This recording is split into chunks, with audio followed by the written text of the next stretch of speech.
Jonathan Blank is another warrior, for lack of a better term, but honestly, it's the best word for men and women of this type of personality. Jonathan's a fighter. He's a former Marine, and I met him through Wishes for Warriors. I really wanted to get Jonathan into the mountains and on a hunt. And I was able to do that again, thanks to R&K Hunting Company. You're like packing a bear. Right now, more than ever before in our country, these stories need to be heard. Doesn't get any better than this right here. Just drop this ball. Being with guys like you have just made my life so much richer. Thank you. Our responsibility as citizens is to make their sacrifice worth it and live our lives that way. I can't feel my toes. Neither can I. It's okay. This is awesome, man. When I'm out in nature, it helps me just become me again. I'm a little scrapper too. We didn't do it because we were hating those guys in front of us. We were doing it because we loved those guys beside us. I was the only person to ever step on an IED that size and live. Their stories have literally changed my life.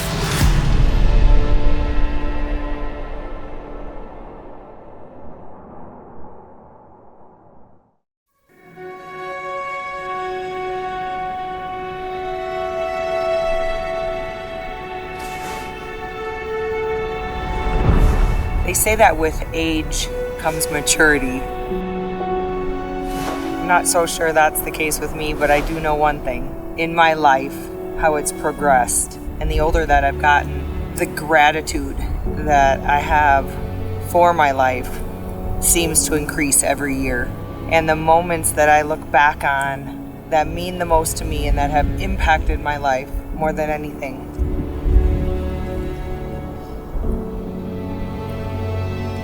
have been the hunts that I've done with incredible combat veterans.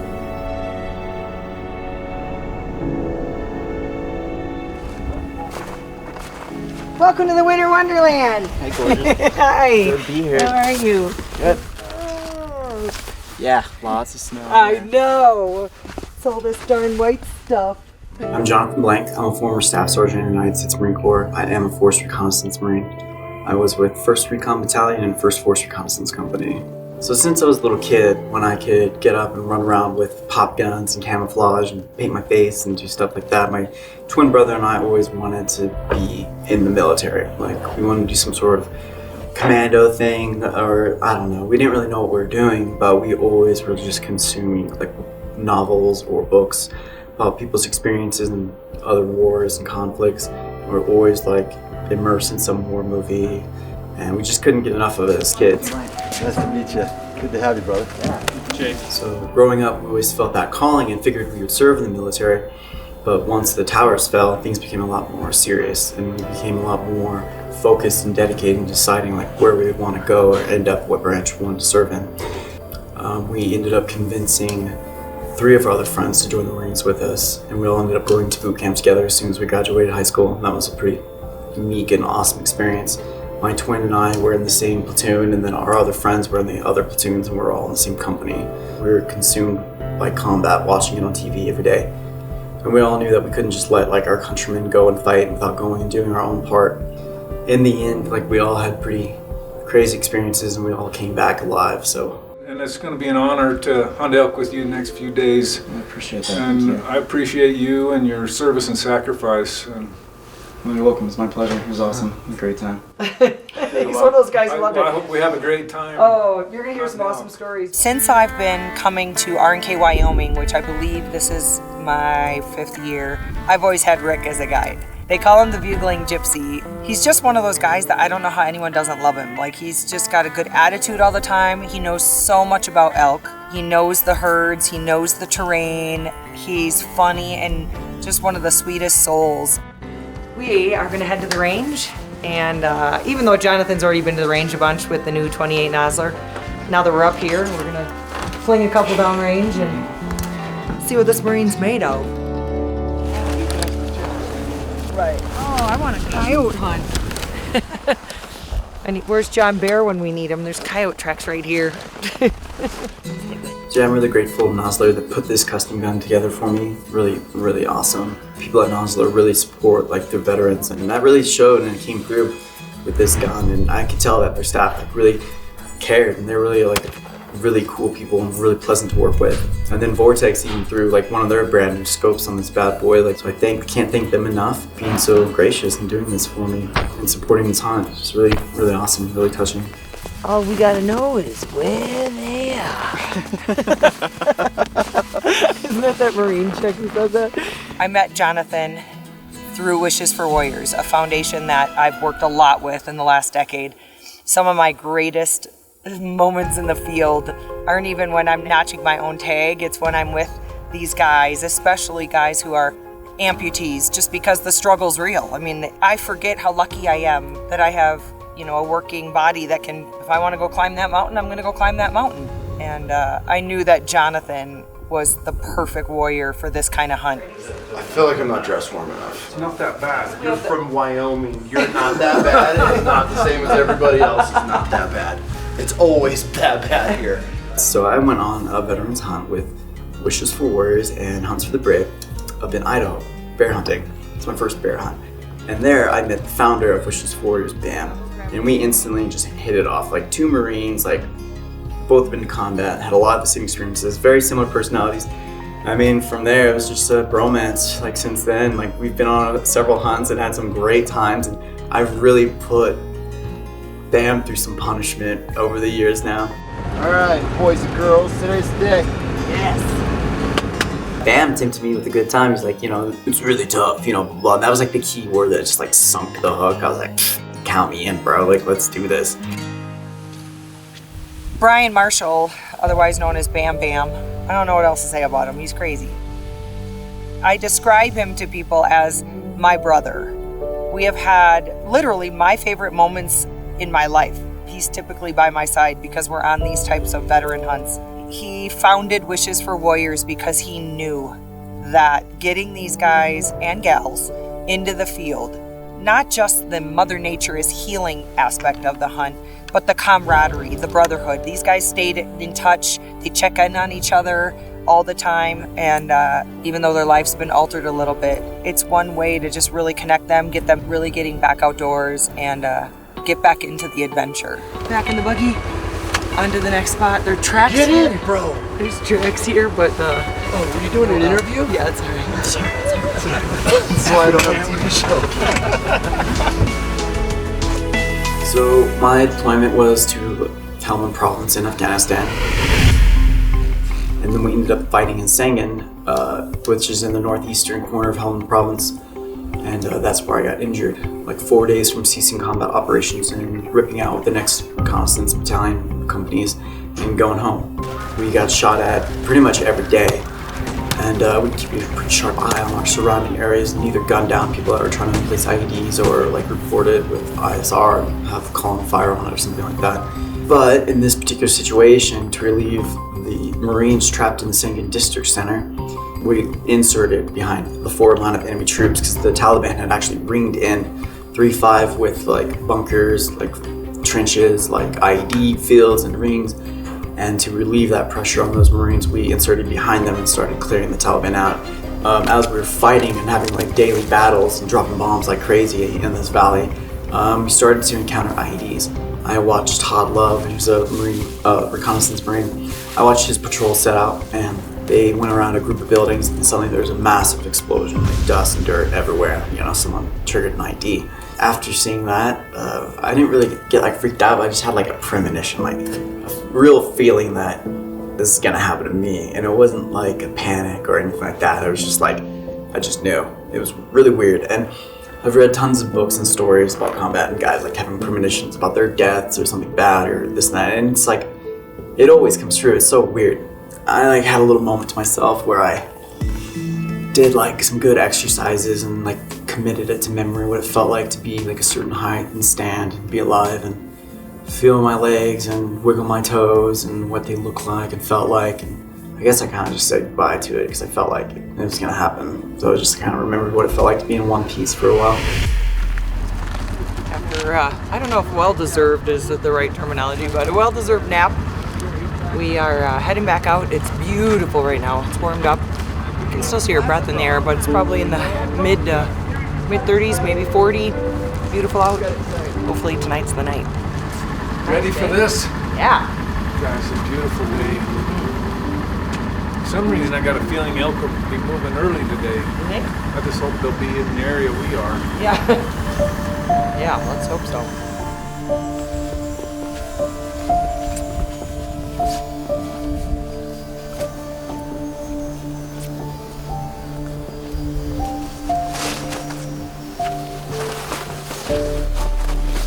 So for this evening, we're set up on a meadow that Rick has seen so many times. The elk move through this meadow in the evening. We're in the exact same spot that our buddy Eric Galvin, triple amputee Marine, got him his first bull in this exact same spot. It'd be so cool if it happened here for Jonathan too. But it's gotten a little bit warmer out. It's beautiful. We just saw some elk in the timber on the way over here, so it'd be so great if it happens tonight, but... GQ. Like jealous. Gotta have something going for me. No legs, gray hair. Oh yeah. Rick's gonna go back, drop back into the timber and do some calling. They're actually still talking here. It's pretty late, but still hearing some bugles and some cow calls, so maybe go check out that next meadow over. And we're just gonna keep an eye out. What she said.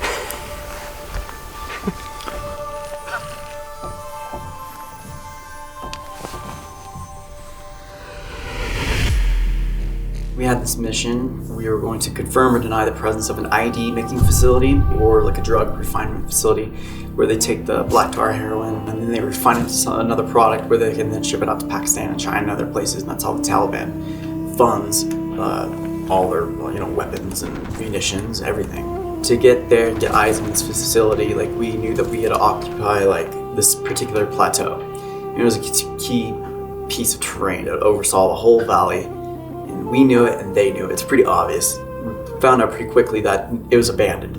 And throughout our deployment, like abandoned buildings were a big no-no. It's like if people aren't actively in there, like there's freaking bombs in there, there's something in there, there's booby traps, And so that kind of like raised the hair on our back of our necks, and we were like, well, we had like a platoon little powwow. Actually, I don't really mention this that often. We actually took a vote of whether to occupy that facility or not.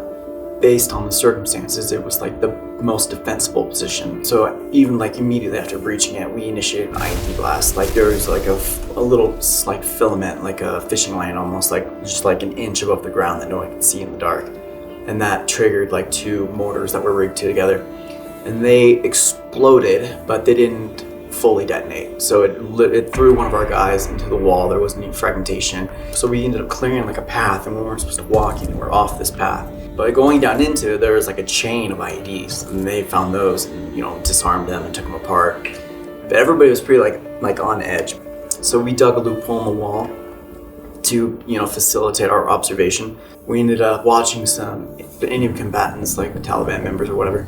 They were on the road directly beneath this compound, and they didn't know that we were there. And we could listen on there and chatter with our signals intelligence. And they were talking about the platoons that started to move through the valley. They were like, oh yeah, like let's get together, we can ambush him there. So once that happened, we're like, all right, cool, we get to kill these guys. So we ended up getting ready, and then they popped over the walls and wasted these dudes. We ambushed them.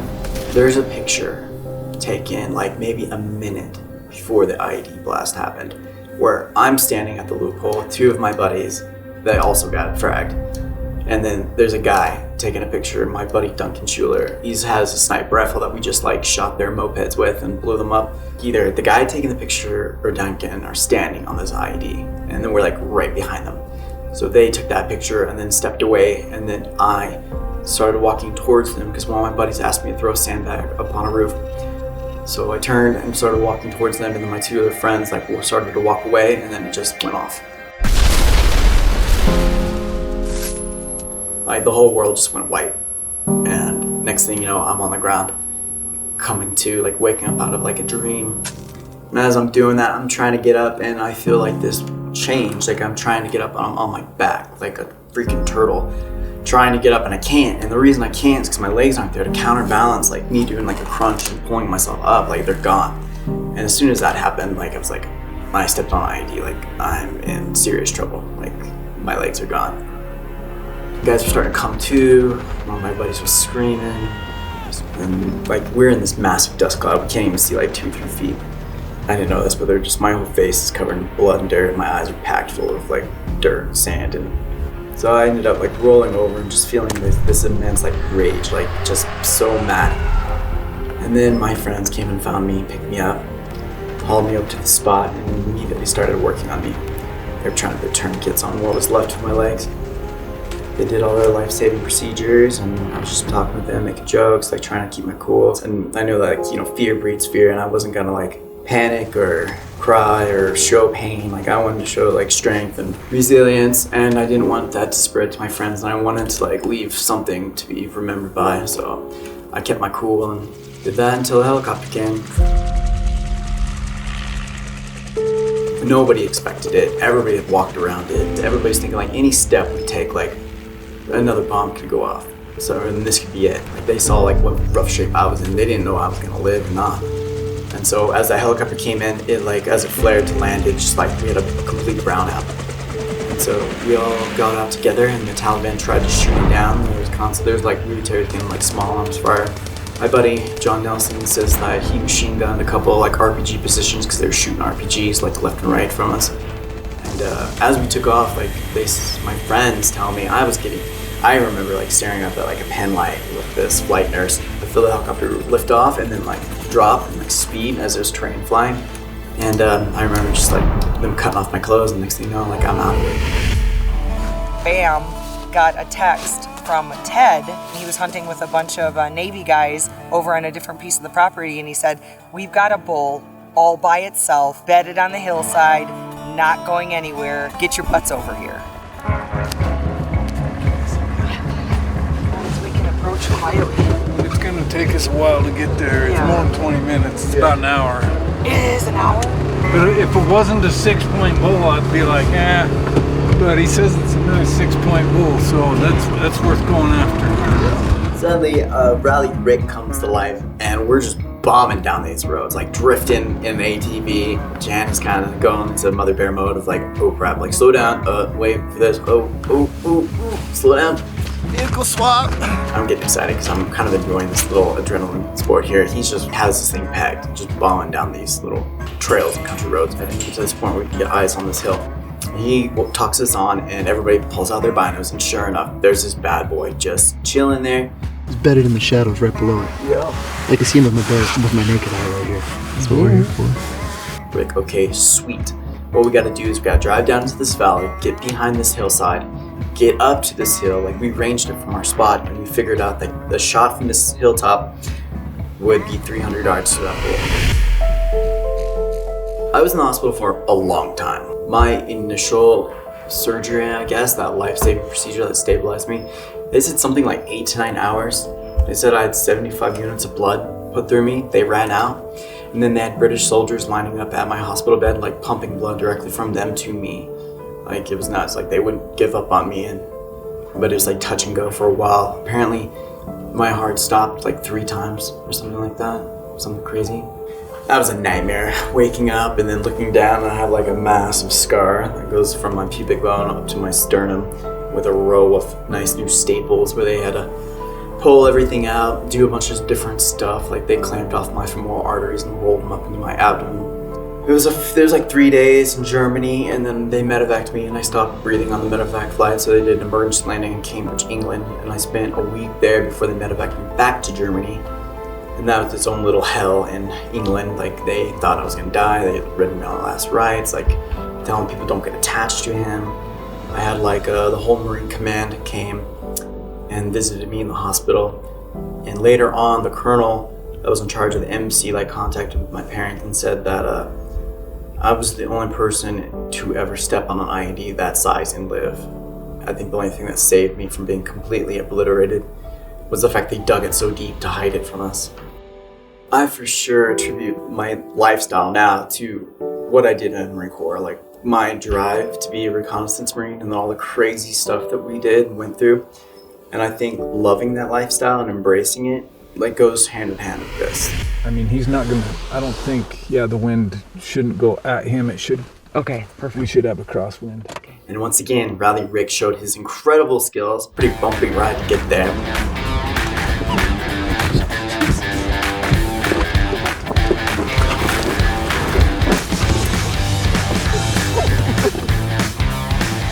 And everybody starts grabbing the gear, getting everything together. Bam comes up and the Everly meat packing pack. I jump on that bad boy and off we go. I don't like to be carried, but it's a necessary thing for us because if we're gonna get anywhere in a timely manner, it's gotta happen.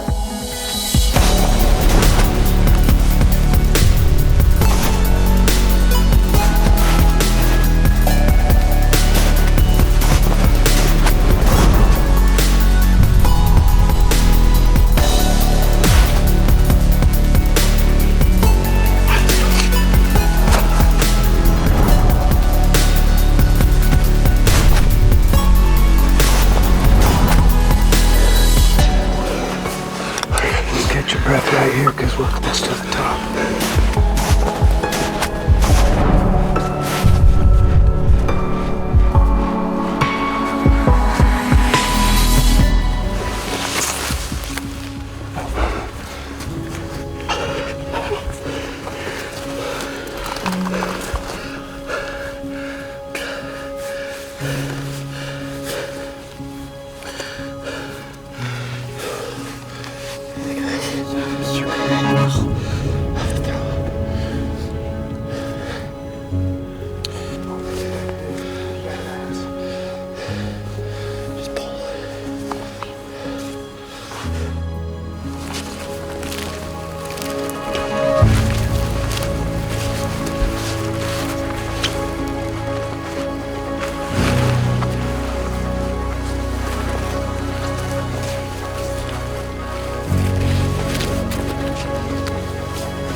Want me to cow call? Get him to stand up? Okay. As soon as he cow calls, that bull's gonna turn his head, he's gonna lower it and stand and just be ready. Okay, get ready.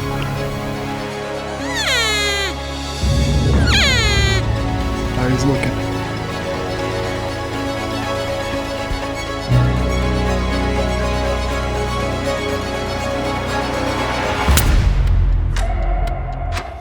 Put another one in him. He's gonna stop.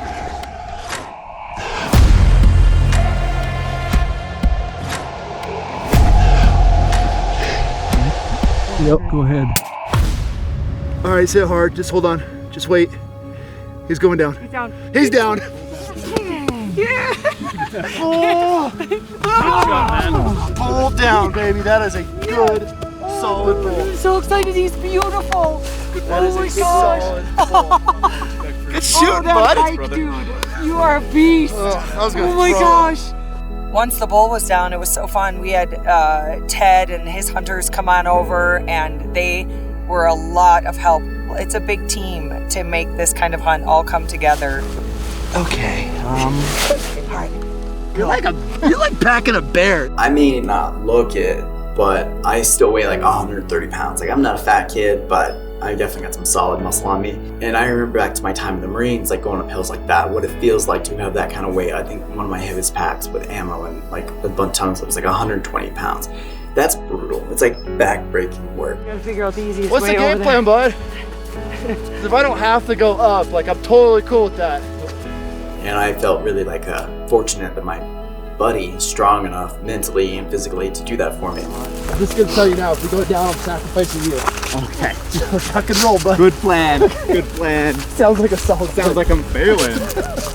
I don't really tell people this, but with my friends that carry me around, like that's the only time I feel like I can feel their footsteps. It's the only time I feel like what it feels like to take a step with movement and legs and stuff like that. Like prosthetics are prosthetics, but they don't feel the same. I can feel like the way his legs move and how it feels like when he hits the ground and what his feet are rolling on or stepping on. And that's like a cool sensation to me. It's always my close friends that like do it for me. So it's like, I don't know. Sometimes it can get emotional for me. Okay, we're losing light fast, but it's taking us a while to get down and up the other ridge, but we're almost there. I can see the bull's horns. Really good bull. Yeah, really he's beautiful bull. bull. It's the biggest bull of wishes has ever killed. Is it really? Yeah, oh yeah, by far. Last hurrah. Let's do it. Okay. Ready? Yeah. Oh, I can smell him. Oh, look at that. Damn, buddy. Get your hands on that bad boy. Look at that bull. He's even bigger in person. Up on him close. Oh. Oh my gosh. That is sick. Dude. God, what a beautiful bull. Congratulations. Bam, man. get up here. Thank you so much for making this happen, man. My pleasure. Wow. Oh, look at this bull. I thought it was a bull there, son. Look at that. Stuck in. So cool. He is so beautiful. Beautiful fronts. Oh my gosh, he's amazing. Much respect for you, brother. Oh. Yeah. You're I amazing. take back Shoot, all bud. the nasty things I've said about you, man. No, you don't. This is such an exact, like, this is why you do what you do. I mean, this is why you do what you do. This is why Wishes exists. How cool is this? Get these warriors out here. He is like unbelievable. He's just beautiful. It worked for this one, huh? Oh my gosh, thank you, RNK. Yo. Oh my gosh. Again. RNK Wyoming has been incredible with all Every my year. vets every year, letting me bring somebody out. And I mean, these are moments of a lifetime. For Sounds like a cheesy plug, like it really does to promote like what we're doing. But I mean, honestly, if it wasn't for RNK, we couldn't do this stuff. No. It's The elk huge, it means a lot. The elk at Queen Mountain is unbelievable. The amount of elk that you'll see and the quality. Oh my gosh, I'm so excited for you. Damn, dude. God, I love when it comes together like that. Oh my god. I'm telling you, it's how the world works. When you have gratitude for everything and you do good, good things happen. Good things happen to good people. I got a lot of karma. I gotta clean off my No. You better start working. I have, man. I've been working. Get to work. I've been working overtime. Why do you think I started an organization? So I'm really grateful for organizations like Wishes Force. They're hard to like fully in it. You know, you might say like, oh, how is hunting therapeutic for guys that are messed up? Well, we're all warriors. We're always outside in the field, always tackling challenges and getting like missions done. I feel like those people need that in their lives. For me personally, like putting those challenges out there and then being outside in the wilderness is extremely therapeutic for me. And having a goal and a mission and then going out there and conquering it with your buddies, your friends, it's pretty good actually. It's like being back in. It's like being back in that community. Oh, you're definitely getting heavier, bud. You ate that heart. You ate the heart, half the heart in you. Bite, you know? All right, that's it, huh? Perfect timing, and the light is just about out of Look here. at this view. Yep. Let's go back to the amazing Queen Mountain Lodge and celebrate. You know what I'm celebrating tonight? Double shower heads on, screaming hot. I deserve that one. Yes, you do. It's a special bond when another human being puts you on his back and carries you around. For me, it's just like, I don't know, it's an act of service. Like, I don't know, that you can't really, I don't know, it's a special thing. It's really touching. And my friend's always been there for me. It's always a great time. Love the guy. RNK Wyoming has been so good to me to let me bring these veterans out here, you know, the last 4 years in a row. And like I said, it's not an easy hunt, but everything every year has always come together. You are just literally pampered in the most beautiful beautiful lodge, beautiful setting here in Wyoming. The staff is super friendly and sweet. It's the only elk hunt you're literally going to gain 10 pounds because you eat so well. The camaraderie, the guides every year, same guides. White Claw. They know this terrain inside and out. You got to check out R&K.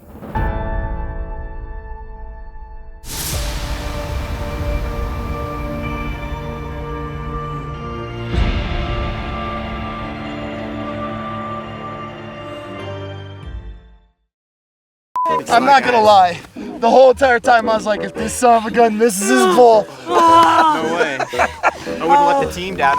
Oh, Bam. Oh, Bam. Oh, Bam. Bam, slow her down, Bam. Easy, Bam. Cell phone time. Cell phone time. Bull down, baby. Yeah. Bull down, beautiful 6.8.